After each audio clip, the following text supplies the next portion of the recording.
You're standing in the central square of Xiangyang, and something is wrong. The city has held for 6 years. 6 years of siege, of starvation carefully rationed, of arrows counted like gold. The Mongol army surrounds you, 200,000 men who have conquered everything from the Pacific to the Danube. They've waited, watched, starved you slowly, and now this morning, they're leaving. You watch from the walls as the greatest war machine in human history packs its camps, siege towers disassembled, catapults withdrawn. The dust cloud from their departure stretches to the horizon. The generals beside you are celebrating.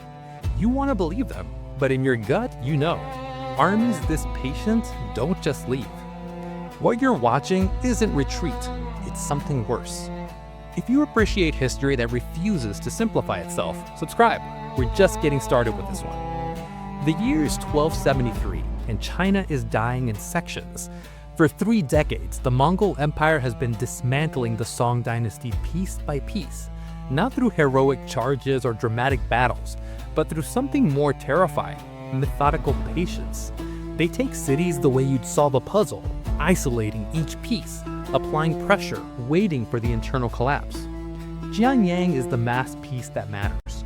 The city sits at the confluence of the Han River, controlling the only viable invasion route into southern China. If it falls, the Yangtze River basin opens like a wound. 700,000 people live behind these walls. They've held because the walls are 40 feet thick at the base, because the river provides supply lines the Mongols can't cut, because surrender means watching your culture get erased. The garrison numbers 20,000 men. They're not elite troops, they're bureaucrats' sons and farmers who learned to fight because the alternative was extinction. They've been eating leather and tree bark for months, but they've held. The Mongols surrounding them are different. These aren't the horse archers of Genghis Khan anymore. By 1273, the Mongol military has evolved into something the original steppe warriors wouldn't recognize. They've absorbed Chinese engineers, Persian siegecraft, Korean naval tactics. They don't just conquer, they learn from everyone they destroy, then use those lessons to destroy the next target more efficiently. Kublai Khan commands this machine from Beijing.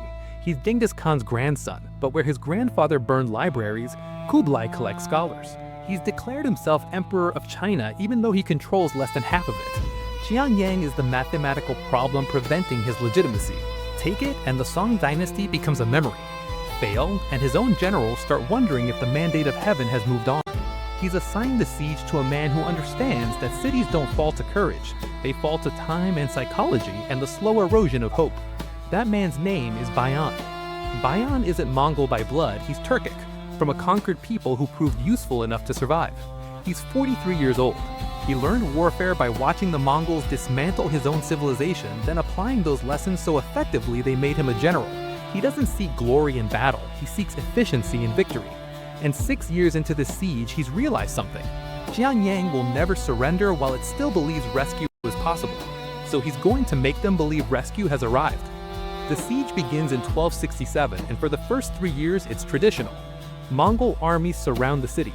They build counterwalls to prevent breakouts. They launch periodic assaults that accomplish nothing except reminding the defenders how many Mongols are out there. Chinese relief forces attempt to break the siege. They fail, but they get close enough to deliver supplies, keep hope alive. Bayan watches all of this with the attention of someone studying a lock. He realizes the lock has 2 parts, the city itself and the nearby fortress of Fancheng across the river. Fancheng is smaller, less defensible, but it guards the river approach. As long as Fancheng holds, supply boats can slip through Mongol lines.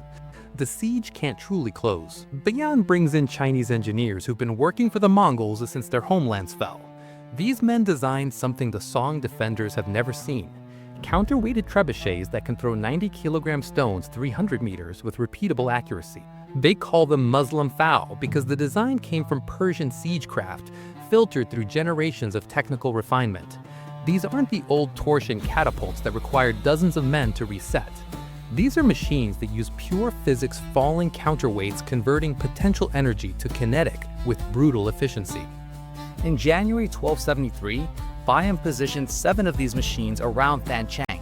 The bombardment doesn't try to breach the walls. It tries to make living behind them impossible. Stones arc over the fortifications and detonate buildings from the inside. The psychological impact is worse than the physical damage. Defenders can't predict where the next stone will land. They can't hide effectively. They can't sleep without imagining the ceiling coming down. After 3 weeks, Fancheng's walls develop cracks. After 5 weeks, whole sections collapse inward. The garrison tries to repair them at night, but they're rebuilding against mathematics. Stone walls can't evolve faster than the machines designed to break them. On March 11, 1273, the Mongols assault through the breaches. The Mongol soldiers entering Fancheng have orders that prioritize completeness over speed. They move through the fortress systematically, section by section. They're not looking for treasure or prisoners, they're making a statement. When it's over, Fancheng's population no longer exists in any meaningful sense. The exact number is disputed. Chinese sources claim tens of thousands died. Mongol records mention it only in passing. What's certain is that refugees flee across the river to Xiangiang, carrying stories of what methodical conquest looks like when it has no audience to perform for. The defenders of Xiangyang understand what they've just watched. Bayan isn't trying to scare them into surrender. He's demonstrating that surrender is the only mathematical outcome. But Xiangyang doesn't fall. It adapts. The garrison commander is a man named Yuan.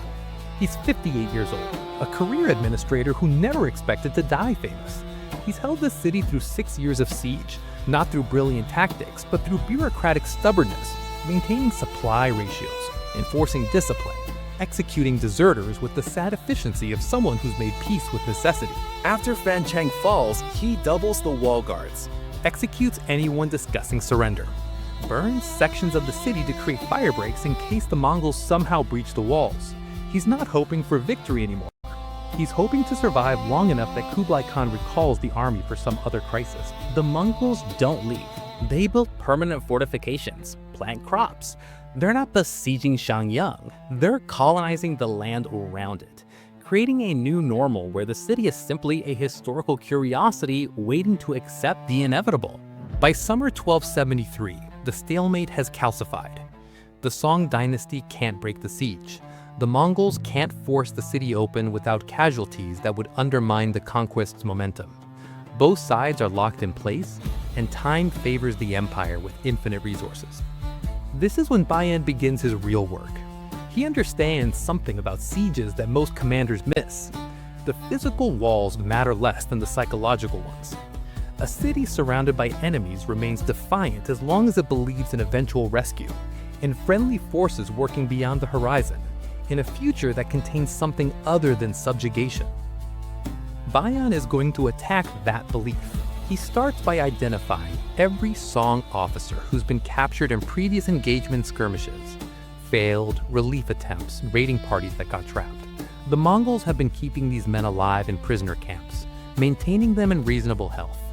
This has been unusual enough that the prisoners themselves wonder about it. In August 1273, Bayan begins releasing them. Not all at once, in small groups. Over several weeks, he releases them with full equipment, horses, and supplies. He sends them back towards Song-controlled territory with no interference, no pursuit. He makes sure the releases happen where Xiangyang scouts can observe them. The released prisoners return to Song military headquarters carrying stories. The Mongols are showing mercy. The siege is being lifted. Reinforcements are being allowed through. This is of course a lie, but it's a lie constructed with enough surface evidence that it becomes difficult to disprove. The prisoners genuinely were released. The Mongols genuinely did withdraw from certain positions. The evidence is real, only the interpretation is false. Bayan knows that desperate people interpret ambiguous evidence as hope. He's manufacturing that ambiguity deliberately. Inside Xiangyang, Yuan receives reports that Mongol siege lines have weakened in the northern sector, That supply boats are reaching Song outposts that had been cut off. That Kublai Khan has ordered forces withdrawn for a campaign in the west. These reports are true. They're also meaningless. Bayan has withdrawn forces from visible positions while reinforcing the actual siege lines with troops positioned beyond the defenders' reconnaissance range. He's creating the appearance of vulnerability while increasing his actual strength. He's not trying to trick Xiangyang into an immediate surrender. He's doing something more sophisticated. He's introducing doubt. September 1273. A Song courier reaches Xiangyang carrying orders from the imperial court. Hold for 30 more days. Reinforcements are being assembled. Relief is coming. The courier is genuine. The message is genuine. Lu Wenhuan reads it knowing that every previous promise of relief has failed. But this time the evidence aligns. The Mongol siege lines are weaker. The released prisoners confirm a policy shift. The imperial court wouldn't lie about something this critical. He commits to holding for 30 days. Bayan waits. On October 12, a Song relief army appears on the horizon. It numbers 40,000 men, a substantial force, the largest the Song Dynasty has managed to assemble in years. They approach from the northwest, moving in disciplined columns with siege equipment and supply trains. Xiangyang's defenders watch from the walls as their salvation materializes. The relief army begins engaging Mongol positions. Skirmishes erupt along the siege perimeter. The defenders can hear the battle drums, horns, the percussive noise of massed formations colliding. Smoke rises from burning Mongol camps. Lu Wenhuan organizes a sortie to coordinate with the relief force to attack the Mongols from two sides. His officers are euphoric. 6 years of hell ending in a single coordinated strike. The sortie launches at dawn on October 14. 3,000 of Xiangyang's best remaining troops exit through the northern gate, moving to link up with the relief army. They advance 2 kilometers before they realize what they're advancing into.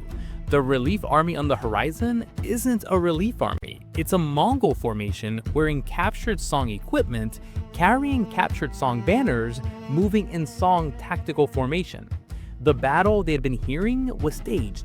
Mongol soldiers fighting Mongol soldiers, creating the sounds of a conflict that didn't exist. The sortie force realizes this into seconds before the trap closes. The relief army drops its disguise and wheels to envelop the sortie from the front. The defenders have left their fortifications and committed their best troops to open ground against an enemy that has perfected the art of mobile warfare over 3 generations. The survivors make it back to Xiangyang's walls, carrying a new understanding. Everything they believed about the siege's status was manufactured. The released prisoners, the withdrawn positions, the weakened lines, the imperial promises, all of it was orchestrated. Bayan had spent months constructing an alternate reality that felt more plausible than the truth.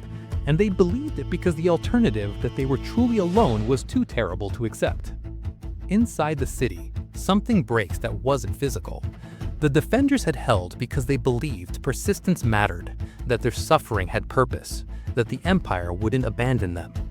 Bayan has proven that the empire can't help them, that rescue is impossible, that their courage is being spent against an enemy patient enough to turn their own hope into a weapon. Lu Wenhuan counts his losses. 3,000 men gone. The best fighters, the ones others look to for morale. The city's capacity for optimism has taken damage no trebuchet could inflict. He sends a message to the Song imperial court requesting permission to surrender. The court responds with orders to hold. Reinforcements are being assembled. Relief is truly coming this time. Lu Wenhuan understands that he's reading a sentence from the same script that destroyed his sortie force. The Song Dynasty is no longer capable of distinguishing between strategic planning and wishful thinking. They're issuing orders based on what they need to believe, rather than what they can accomplish. November 1273. Inside Xiangyang, the math has become inescapable. Food stores will last another 3 months if rationing becomes severe. The population is malnourished to the point where disease spreads with epidemic speed. The garrison has been reduced through battle, desertion, and starvation to fewer than 12,000 effective soldiers. Beyond the walls, the Mongols have settled into positions suggesting they'll wait years if necessary. They're not suffering. They're rotating troops, maintaining supply lines stretching back to Beijing, treating the siege as a permanent installation rather than a temporary crisis. Lu Wenhuan does the math a bureaucrat does. Resource tables, casualty projections, time horizons. Every calculation ends the same way. Holding achieves nothing except prolonging suffering. Surrender at least preserves lives, maybe cultures, possibly some small autonomy under Mongol administration. He knows the Song Dynasty will call him a traitor. He also knows the Song Dynasty has no answers that don't involve everyone in Xiangyang dying for symbolic reasons. On January 19, 1274, he opens negotiations with Bayan. The negotiations are surprisingly straightforward. Bayan doesn't demand humiliation. He offers terms. The garrison will be integrated into the Mongol military with their ranks honored. The civilian population will be spared.